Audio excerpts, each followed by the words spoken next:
Виж кой ще ни разкаже. Живеем заедно около година, мисля, някъде нещо такова.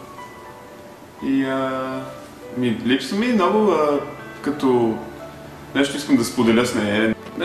Нещо искам да й покажа или да споделя с нея и тогава ми липсва.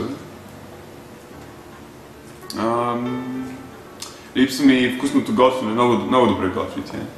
Беше строга, като бях малък, нали, трябва да учиш, нали, но сега сме добри приятели, мисля.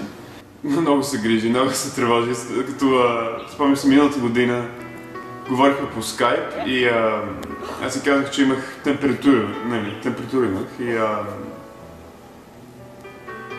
и тя веднага: "Ама отиде ли на доктор?" Двамата много обичаме природата, класическа музика, такива неща, да няма трохи. Тя е много честна.